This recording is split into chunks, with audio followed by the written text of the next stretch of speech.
All right, so I'm here with Lex. Lex, how old are you? 19. Are you originally from Arizona? Yes, I was born out here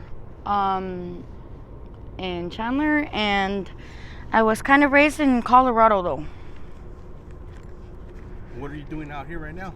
Right now, I am homeless and husbandless and jobless.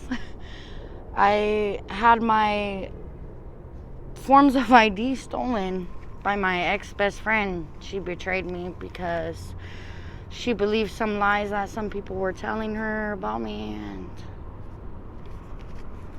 How long have you been homeless on the streets? I've been homeless on and off since I was 12 years old. Doesn't get easier. It doesn't really get harder either. How do you end up homeless at 12 years old? Running from the law.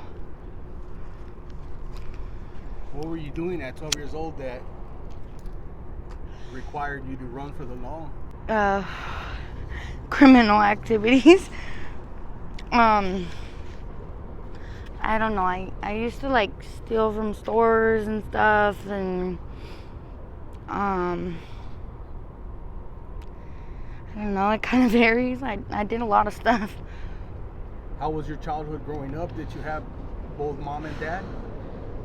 No, my parents divorced when I was 9 years old, and my best friend died right before they got a divorce.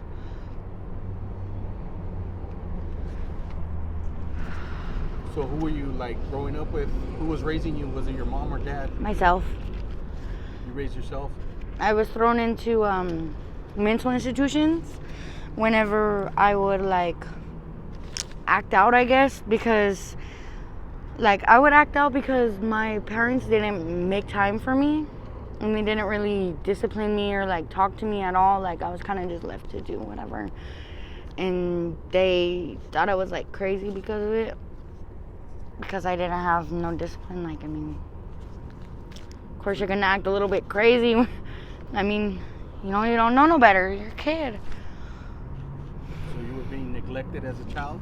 Yeah. Do you have any siblings?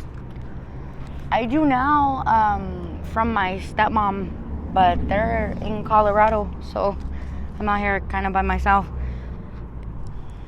How did you end up all the way out here? I came out here for my husband, because we were supposed to get a new start, and he broke up with me last night.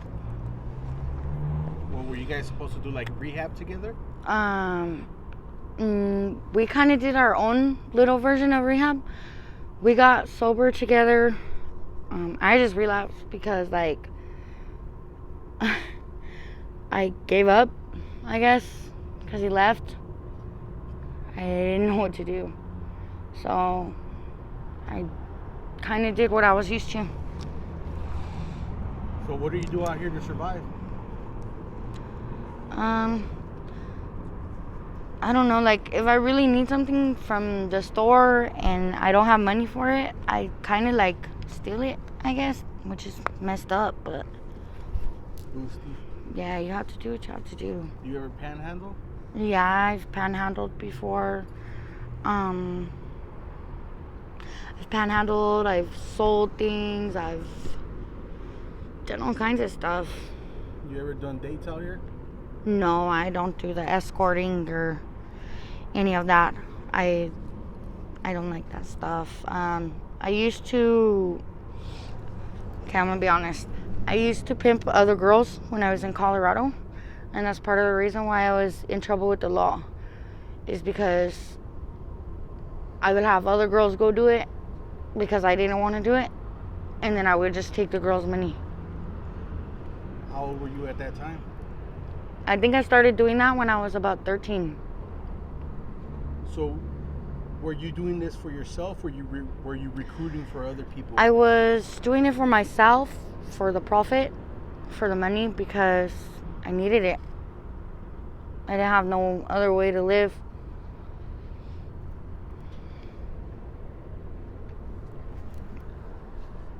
So where do you sleep out here? Do you have a tent? It kind of varies. I mean, like, sometimes I'll make friends with somebody who has a tent and like I'll stay there for the night and just leave. Other times I'll just be stuck by myself and like I'll find like a grassy area and a park or something and sleep there. A lot of times I push myself not to sleep because I get scared because I don't want to get robbed again. I've been bear maced before by somebody who accused me of something I didn't do. It's crazy.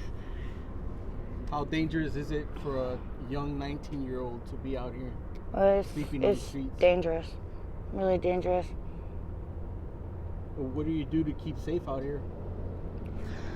I carry my knife and my head high. Have you ever had to use that before? I've never had to use my knife yet, not this one. There has been times where I have to pull it out and be like, I'm like, don't mess with me. But other than that, people don't really mess with me in particular. Yeah. I don't know why.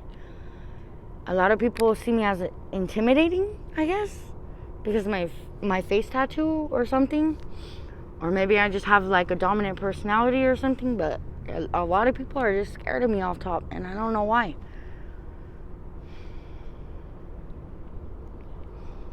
Do you mess around with any substances out here? I know you said you sometimes, yeah. Yeah.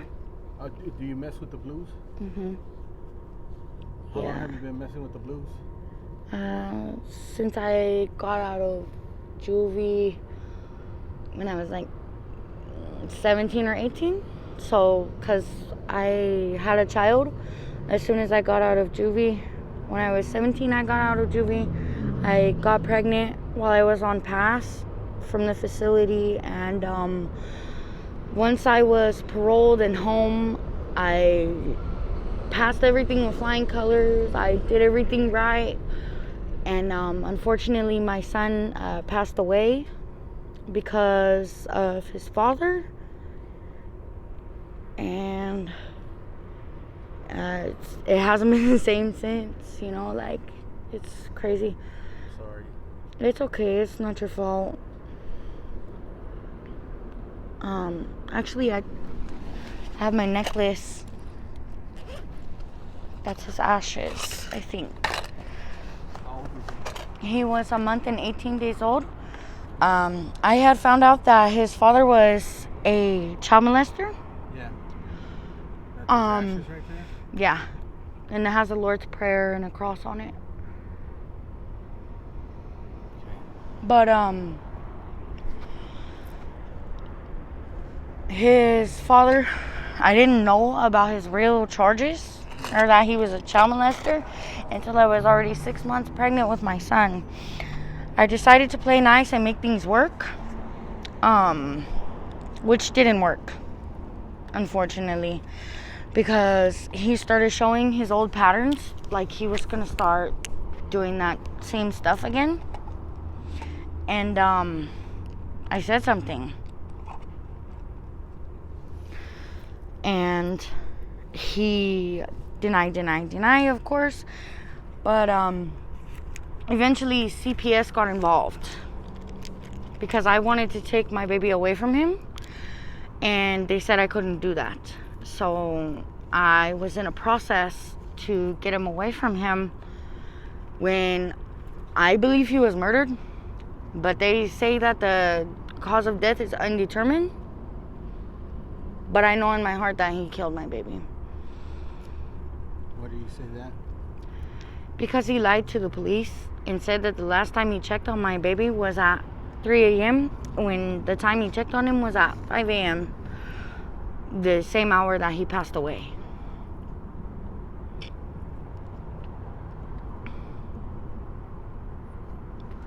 Yeah. I'm sorry, man. It's all right. Where's he at now? The father? With some young girl being a creep.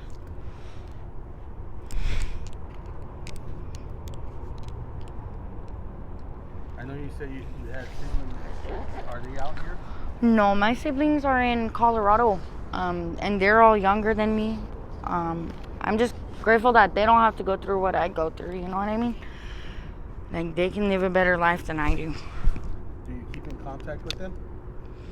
When I can. I mean, he took my phone last night, so I don't really have any way of video chatting or talking to them anymore right now. So when I can, I call them, check on them, ask them how's school, all that stuff. My youngest brother is, I think, 3 years old now. And if you tell him to say dump truck, he says dumb fuck. And it's hilarious. Are you planning to go back home to Colorado? I don't know yet. I don't like the heat, but I also don't like the snow. How do you plan to get out of your situation right now? Right now, my plan is to write it out and see how it goes.